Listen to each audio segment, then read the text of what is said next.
Rian Francisco, o fenômeno de Cotia, né? O que o Rian Francisco faz na Copa São Paulo o torna o ídolo de Cotia. A garotada lá comemorando o gol, né? Os gols do Rian Francisco, falando esse cara é F, esse cara é demais, ele é o melhor. Você vê o quanto Cotia, a garotada gosta do Rian Francisco e vê nele, logicamente, né, galera, o futuro. A gente vê nele o futuro do São Paulo também, por que não? Depois de muitos jogadores serem revelados, né? A gente viu grandes jogadores saindo da base do São Paulo, Dodô, Lucas, entre outros aí, Anthony, né? Da nova geração, David Neres, jogadores que estão fazendo ou fizeram sucesso pela Europa. Entre tantos, Beraldo, Edmilson, entre tantos jogadores, França, cara, são jogadores assim que a gente pode dizer saiu do São Paulo, né? Foram formados pelo São Paulo, revelados pelo São Paulo. E hoje a gente tem uma nova safra que pode realmente, a gente tem ali Cotia que pode realmente voltar a dar essa alegria também para o torcedor. A alegria de você ter um grande jogador. Por que não? Mesmo aqueles, né, que torcem para não dar certo, aqueles São Paulinos que se dizem São Paulinos, mas torcem contra o sucesso de Cotia, o sucesso do São Paulo, já começam, ó, queimar a língua, porque eles diziam: ah, ele é fraco, ele joga no sub-17, fez 45 gols no sub-17. Eu quero ver fazer isso no sub-20. E aí o garoto sobe para o sub-20 e faz mais do que fez no sub-17, assistências, gols. O que ele faz no sub-20 é genial. O Ian Francisco, a gente precisa comentar, falar sobre ele, galera, porque assim, é um acontecido, algo que acontece, talvez, sei lá, em 10 anos no São Paulo aparece algo diferente, né? Isso, nomes aqui, Kaká, imagina, Kaká, que saiu da base do São Paulo, Denilson. A gente tem diversos nomes aqui que a gente poderia ficar falando um vídeo aqui só de jogadores revelados pelo São Paulo. Miller, Cafu. Rapaz, a lista é longa, galera. O São Paulo é uma fábrica de craques. Deixou um tempo isso aí ficar um pouco apagado exatamente pelas gestões que a gente vem tendo ao longo dos anos. E quando você fala assim, vender Cotia ou fazer parceria em Cotia, por exemplo, são 600 milhões de reais aí por 5 anos. O Hendrick do Palmeiras foi vendido por quase 400 milhões de reais. Inclusive, o Rian Francisco foi dispensado do Palmeiras. Chega no São Paulo com 14 anos. Faz 4 anos que ele está no São Paulo. Então você fala, o Rian Francisco vai ser vendido por quanto? Quanto dá pra gente imaginar hoje que o Rian Francisco seria vendido, galera? 200 milhões? 300, 400, 500, 600? Quanto valeria um Rian Francisco hoje? Quanto valeria, na tua opinião? Comenta aí. A gente precisa falar sobre isso. Muitos torcedores do São Paulo, e muitas vezes é a insegurança, como eu já comentei aqui, galera, às vezes de achar que não vai dar certo, pelos fracassos recentes também que nós tivemos, talvez apostas que não deram certo. Mas a gente precisa continuar acreditando. E é preciso apostar, galera. Quando a gente fala em apostar, e aí existe a responsabilidade da diretoria, de quem faz a transição, do treinador principalmente. Dele falar, eu quero um reforço, quero um centroavante, eu já pedi um centroavante para contratar. Não tem que pedir, você tem aí o centroavante, é o Rian Francisco, e não o compare ao Caleri. O Caleri é um estilo, ele é outro estilo. Ele é um estilo flutuador, menino que joga dentro da área, fora da área, cai pelas beiradas, arma o jogo, serve os companheiros. É diferente o estilo de jogo de Rian Francisco e Caleri. Não significa que não pode ter os dois no time, porque você tem o André Silva, você pode ter o Rian Francisco. E como eu sempre falo, não permita que cancelem ali a evolução do garoto, não permita que ela seja barrada por uma vontade do treinador. O treinador ele tem que entender se ele quer um outro jogador. Hoje nós temos um jogador na base que está pedindo passagem. E se ele não tiver oportunidade, acaba sendo ofuscado. Que hoje o Rian Francisco, galera, ele ofusca qualquer 9 do sub-20 hoje na Copa São Paulo. O 9 do Palmeiras chegou com muita banca, o do Corinthians, lá o do Cruzeiro, mas só se fala em Rian Francisco. A Europa está de olho no Rian Francisco. Você já começa a ver a movimentação dos bastidores de Espanha, né?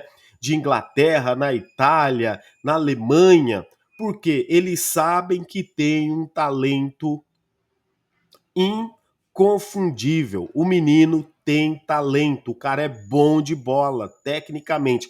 A sua canhotinha não deixa nada a desejar para os grandes centroavantes hoje que existem no mundo. Obviamente, os centroavantes já jogando pelo mundo, com o nome, renome, mas o Rian Francisco está construindo a história.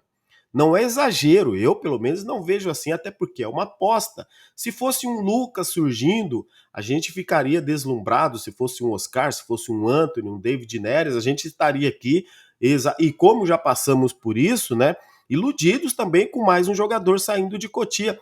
E por que não se iludir com esse Rian Francisco? O moleque é muito bom, moleque no bom sentido, porque ele é fera, cara. Ele realmente, o que faz na Copa São Paulo, o que ele vem fazendo na Copa São Paulo, calou muita gente que dizia que ele não conseguiria ser no sub-20 o que ele era no sub-17. Ele conseguiu ir além. E o Rian Francisco, ele tem 18 anos, enfrentando muitos jogadores de 19, de 20, de 21, que inclusive fazem 21 esse ano, né? Então, o Rian Francisco provou no sub-20 que ele também tem condições de jogar no profissional. O que a gente está comentando, o que eu comento, é o Rian Francisco, é essa base do São Paulo, do sub-20. Se vai chegar no profissional e não conseguir ser o que é na base, é outra coisa. Mas hoje é inegável que o São Paulo tem um talento, pode ser lapidado, pode ser melhorado, logicamente. Hoje o São Paulo tem um talento que não pode ser dispensado, galera, que não pode ser dado de graça aos olhos dos europeus que já ficam de olho. Já já chegam, vocês duvidam? Já já chegam proposta de 10 milhões de euros, 12 milhões de euros, porque eles acham que o São Paulo, por ser um clube que está quebrado financeiramente, tem que dar os seus jogadores. Dito isso, o Porto, que chegou a oferecer 9 milhões de euros ali pro William Gomes, mais a liberação do Wendel, meu Deus, onde eles estão com a cabeça? Né? E a diretoria do São Paulo, obviamente, nem aceitou. É como se chegasse batido na porta, opa, tem gente aí? Vamos ficar todo mundo em silêncio. O que é isso? 9 milhões de euros, né? Para começar, inclusive a multa do Rian Francisco, se eu não me engano, são 60 milhões de euros. 50 ou 60? Eu acho que são 60 milhões de euros, né? Quase 400 milhões de reais. E vamos ser sinceros, pela Copa São Paulo que o cara fez, a multa dele deveria ser 100 milhões de euros. A multa não significa que ele será vendido por isso, mas e por que não? O zagueiro do Palmeiras, Vitor Reis, um zagueiro que jogou 18 jogos no Campeonato Brasileiro. O cara foi vendido por 35 milhões de euros. O Vitor Reis do Palmeiras aí, garoto acho que de 20 anos, 19 ou 20 anos, 35 milhões de euros. E aí eu me pergunto, quanto que vale um Rian Francisco? Quanto que a diretoria do São Paulo pode olhar para isso, para essa movimentação e aceitar propostas menos do que 40, 50 milhões de euros? Deveria e deve valer e vale muito mais esse centroavante da base do São Paulo. A pena, né, é ele não poder jogar a final por ter tomado 2 cartões amarelos, porque esse é o regulamento da Copinha. Vai no mata-mata, toma 2 cartões amarelos e está suspenso da final. Gente, isso chega a beirar o absurdo. E não é só porque é o São Paulo, talvez se fosse de outro, aí eu seria imparcial da mesma forma. Eles podem mudar isso. Você tira hoje o craque da Copinha, o craque do time para jogar a final. E detalhe, as pessoas que vão assistir ao jogo, talvez muitos ali ainda desinformados, vão imaginar que o Rian Francisco estará em campo para essa final e vão se deparar com outro jogador ali o substituindo, que eu acredito que seja até o Paulinho, que vai jogar de 9, mas não é o Rian Francisco. É a mesma coisa de você ir no estádio e falar, eu quero ver o Lucas jogar. Sei lá, eu quero ver o Arrascaeta, quero ver o Hulk. Um exemplo, tá, galera? E você chega lá, não tem nenhum desses jogadores.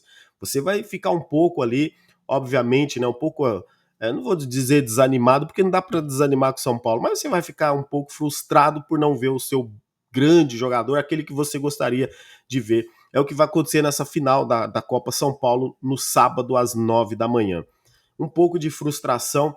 E, tecnicamente, o São Paulo perde muito com a ausência do Rian Francisco. Mas o São Paulo, galera, comenta aí o que vocês acham também. Se você acha aqui que eu estou muito iludido, fique à vontade aí para comentar, deixa o seu comentário. É só um feeling, é minha opinião o que eu acho que está acontecendo. Eu estou comentando a realidade com o que eu acho que tem. Ele tem muita projeção. Esse menino está pronto para ter oportunidades. Não dá para imaginar que um treinador vai falar: tem o Rian Francisco ali, não, mas eu quero um bagre. Eu quero um bagre vindo lá do Porto B. Eu quero um bagre vindo da Série B. O bagre daqueles tipo de jogador que vocês sabem, né? Que faz um gol a cada 30, 40 jogos. Isso não. Então o treinador vai olhar para a base e fala: eu tenho o Rian Francisco. O Zubeldia, ele deve, né? É obrigação dele. Ele é um sentimento dele também de dar pulos de alegria nesse momento e falar: cara, olha o jogador que nós temos para integrar o elenco. Tá entendendo, Zubeldia? Vou cobrar isso aqui e vou fazer sempre essa crítica. O Rian Francisco, ele não é um problema, ele é solução. Para quando o Caleri não estiver bem, e quando você falar, eu tenho ali outro jogador, então. Você tem o André Silva, mas também tem o Rian Francisco, que é obrigação da diretoria, é obrigação do treinador, é obrigação da comissão técnica fazer essa transição e falar: eu tenho esse garoto aqui que a Europa está de olho. Se vocês não colocarem para jogar, a Europa vem buscar e vai querer lá no time deles.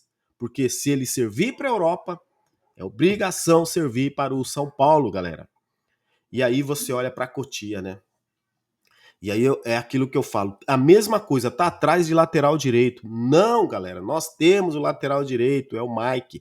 Até porque o São Paulo não vai trazer o Montiel. O São Paulo não vai trazer um grande lateral direito. O São Paulo, conversa nada. Conversa com o Mike, com o empresário dele, valoriza o garoto, renova o contrato dele e fala: Mike, você agora é no profissional. Vai treinar com os profissionais. Vai treinar porque esse menino tem futuro. Gente, vou fazer aqui uma breve comparação, mas é só uma ligeira lembrança, tá? Não confundam as coisas. Para quem é um pouco mais antigo aí, vai lembrar do Vitor quando surgiu no São Paulo. O Vitor fez o Cafu jogar na meia direita, porque o Vitor era tão bom, mas tão rápido e forte, que ele fez o Tele colocar o Vitor na lateral, que o São Paulo ganhou uma opção e ganhou uma opção no ataque. Porque o Tele gênio, né? O gênio inteligentíssimo. E logicamente que ele não ia ser teimoso de deixar o Vitor na reserva. O Vitor estava atropelando e pediu passagem. E vindo da onde? Do sub-20 do São Paulo, da base do São Paulo. Da onde que o Mike vem? Da base do São Paulo. Pede passagem. Se coloca o Mike, eu não tenho medo nenhum de falar, galera. Se coloca o Mike no profissional, ele atropela o Igor Vinícius. O menino é outro que pede passagem. Ele tem 19 anos, né, o Mike? Pede passagem, rápido, forte fisicamente, já comentei aqui. Pode melhorar a questão do passe, do cruzamento, que isso é tempo, ele pode melhorar. Ele vai treinar isso. E vai se tornar um dos grandes laterais do futebol brasileiro. O Mike, lateral direito, é muito bom. Olha, eu tô para dizer, inclusive, que ele se mostrou, tá? Melhor do que o Igor Felisberto. O Igor Felisberto também, que é muito bom jogador. Mas o Mike, com a ida do Felisberto para a seleção, o Mike ganhou visibilidade, ele ganhou holofotes. O Mike hoje está pronto também para ter oportunidades, galera. Quando eu falo oportunidades, ter oportunidades, não é o cara chegar lá e já ser titular do profissional. É ele fazer parte do elenco, chegar a vez dele e ele mostrar que ele tem condições de vestir a camisa do São Paulo. E o Ferreira? Meu amigo, que belíssimo jogador esse Ferreira. Ele é muito bom. E ele faz com o Rian Francisco, com o Matheus Alves ali, faz um trio, mais um trio mesmo muito forte, tecnicamente muito bons, rápidos, inteligentes, né? Você vê que o Rian Francisco tem uma hora que domina uma bola e aí ele finge que dá uma gingadinha, dá um tapinha pro Ferreira, o Ferreira bateu em cima do goleiro, seria o gol do São Paulo, mas o Ferreira bateu no meio, mas aquela jogada acontece constantemente com eles. Eles se conhecem. Então, esses garotos no profissional, eles já têm um entrosamento. Eles se conhecem e não pode dispensar isso. E isso tem que acontecer.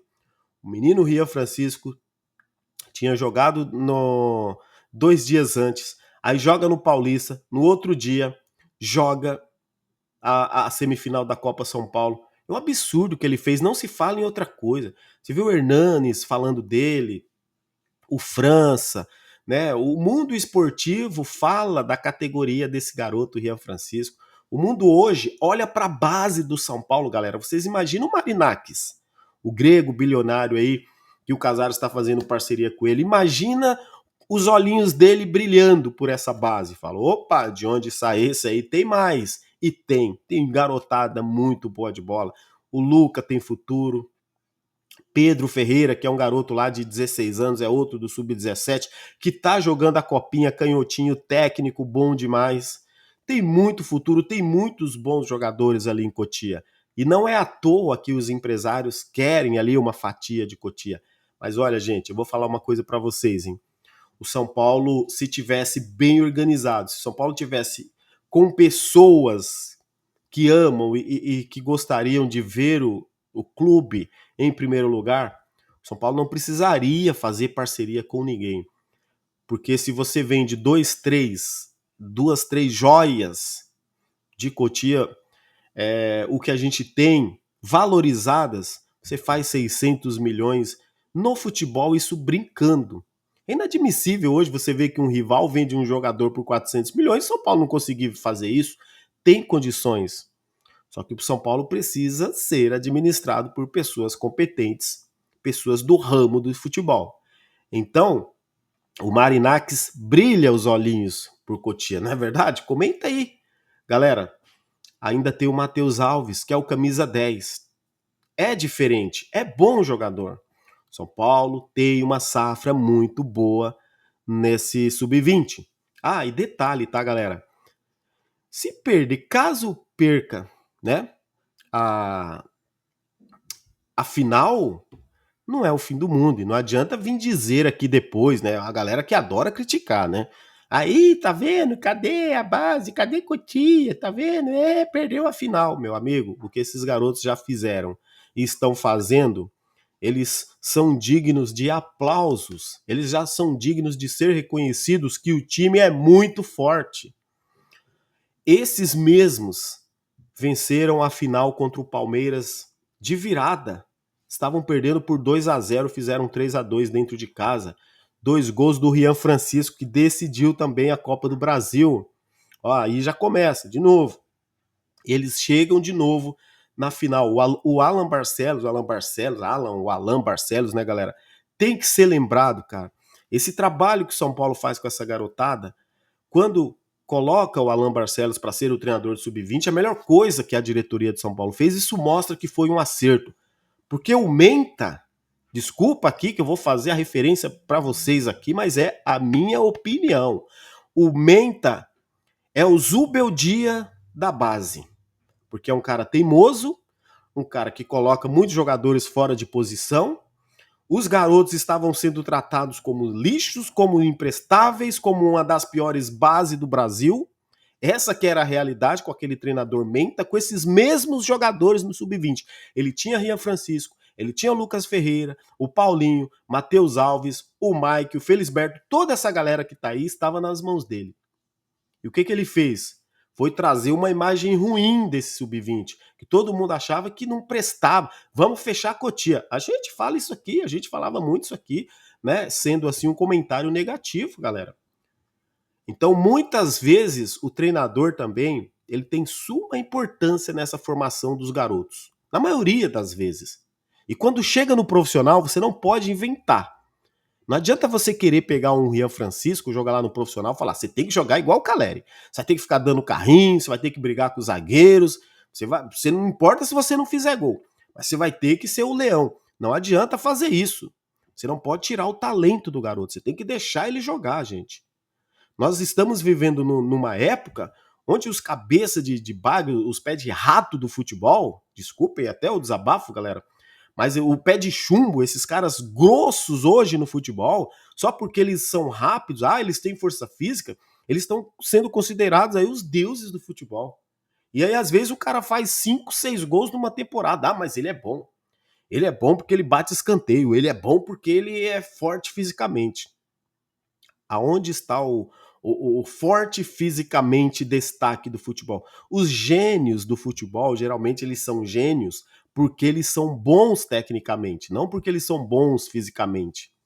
Né? Essa é a minha visão que eu tô vendo. Então, não adianta transformar um garoto que tem a genialidade de ser decisivo, fazer gol, querer que ele fique, que ele jogue de volante. Então, o Menta, sim, ele é o Zubeldia do Sub-20. É um jogador, é um treinador que faz aquelas mudanças de trocas de posição de jogadores, que quer extrair ao máximo de jogador, mas sem deixar a qualidade do jogador em evidência.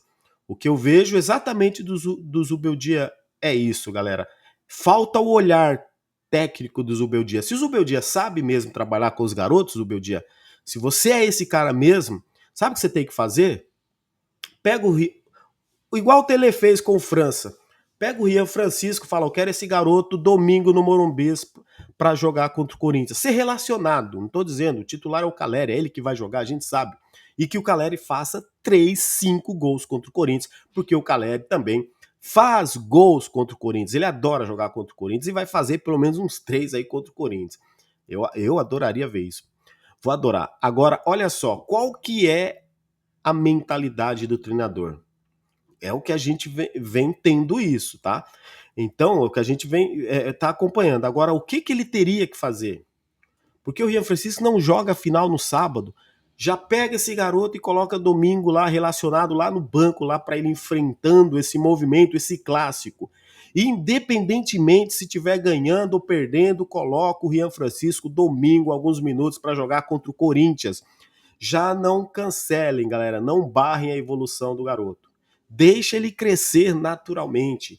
Não vai jogar em Cotia lá, não vai jogar final? Ah, mas você vai lá pro banco contra o Corinthians. Vocês lembram o que o Tele fez? Quando o Tele olhou o França, o França conta essa história, né? Que ele falou, ó, o Tele olhou, falou, a gente tá... Aquele loirinho, magrinho lá, isso, pega aquele menininho lá, traz para treinar com o profissional. Não saiu mais. O olho técnico do treinador tem que existir, o treinador ele tem que ter essa visão, o treinador não tem que ficar olhando só, vou falar de novo, não tem que ficar olhando só para bagre de empresário não, tá? Então, olhe para a base, a gente tem a solução na base, mas precisa de oportunidade, esses garotos precisam de oportunidade. Eu vou ser chato isso aqui, porque eu vou falar sempre, cada vez que eu ver o São Paulo atrás de jogadores encostados em outros clubes, sendo que a gente tem, que é ativo do clube. E que se você quer mudar a postura, precisa dar oportunidade. Então, galera, hoje nós temos sim, tá? Um espetacular Rian Francisco. Se não der certo lá na frente, mas hoje ele é o espetacular Rian Francisco e merece oportunidades. No mínimo, é o mínimo. É o mínimo que se pode fazer é falar: Rian, você vai pro time de cima. Vocês lembram quando o Belmonte... Não, vou voltar a fala do Belmonte aqui, porque eu gosto de pegar pela palavra do que o próprio dirigente falou. Talvez o Rian Francisco, não vou imitar a gente, talvez o Rian Francisco tem que passar mais um tempo na base, né? Essa transição. Palavras do Belmonte. Palavras dessa diretoria do São Paulo que parece que não tem a visão. E aí, o que ele estava imaginando? Não, vamos contratar um outro bagre ali para ajudar o que o Zubeldia está pedindo. Então a Copa São Paulo mostrou, Belmonte, que você não entende absolutamente nada de futebol. Né? Talvez, não entende mesmo, né? Porque talvez fosse ele ali que tomasse a decisão de quem sobe, quem desce, a gente não teria uma revelação nunca. Então tá aí, o menino se provou, ele provou dentro de campo que sim, tá? Ele tem que subir. É obrigação olhar para isso. E o torcedor do São Paulo, agora a pressão que será para cima do treinador, inclusive, para subir alguns garotos, vai ser incrível. O torcedor do São Paulo não vai aceitar chegar jogador para ser reserva do Igor Vinícius, para ser reserva do André Silva. Né? O torcedor do São Paulo não vai aceitar isso. E só para fazer uma referência aqui, galera, ao goleiro do São Paulo, esse goleirinho do Sub-20, hein? Acho que é 1,91m, se eu não me engano. Que baita goleiro esse garoto, hein? Que bom goleiro que nós temos também na base, hein, galera? Que bom goleiro também que nós temos na base. Ele tem estilo de goleiro, ele é bom, reflexo, ele é rápido. inteligente, joga bem com os pés também. Que bom goleiro também que nós temos na base aí. E hoje que é o Zete, o coordenador, né, de goleiros, aí da preparação de goleiros. O Zete também, que foi um ídolo, o maior goleiro, inclusive, debaixo das traves que eu vi no São Paulo. Sempre deixei isso aqui claro. Né? O Rogério Ceni é um mito, mas para mim o Zete, incomparável. Cara, que baita time que nós temos nesse sub-20. E os dois zagueiros que eu vejo um pouco, o elo um pouco mais frágil desse time, que são jovens também, eles vão evoluir, eles tendem a evoluir. E eles evoluíram bastante nessa Copa São Paulo. Sábado, galera, independentemente com quem seja, Corinthians ou Grêmio, nós teremos um espetáculo de futebol. E uma pena que o espetacular Rian Francisco não vai estar em campo. Lamentável, mas nós estaremos torcendo. A camisa do São Paulo vai estar em campo, não é isso? Comenta aí, fica à vontade para você comentar. Tamo junto, né? Aqui vocês sabem, é sempre São Paulo, tá bom? Ó, o São Paulo, inclusive, aí fez negócio aí com o zagueiro Cauê aí, também do Sub-20, vai jogar na segunda, acho que é a segunda divisão de Portugal, tá? E hoje, só para encerrar aqui, hoje acontecem algumas reuniões aí do São Paulo do mercado da bola, né? Atrás de lateral, atrás de atacante, para fechar negócio aqui e acolá. Mas eu acho que depois dessa semifinal contra o Criciúma, se alguém no São Paulo tiver juízo, eles não vão trazer o famoso bagre. Como diz o membro lá do canal, o membro do nosso canal lá do grupo, o Gabriel, é o Bagron. Eles não vão trazer um El Bagron. Eles vão dar oportunidade para o Rian Francisco, para o Mike também e para o Ferreira, porque os garotos estão prontos para receberem oportunidades. Gente, o que vocês acharam aí da análise? Fique à vontade para comentar. Aqui é como sempre, vamos São Paulo. Forte abraço a todos, tamo junto. Até o próximo vídeo.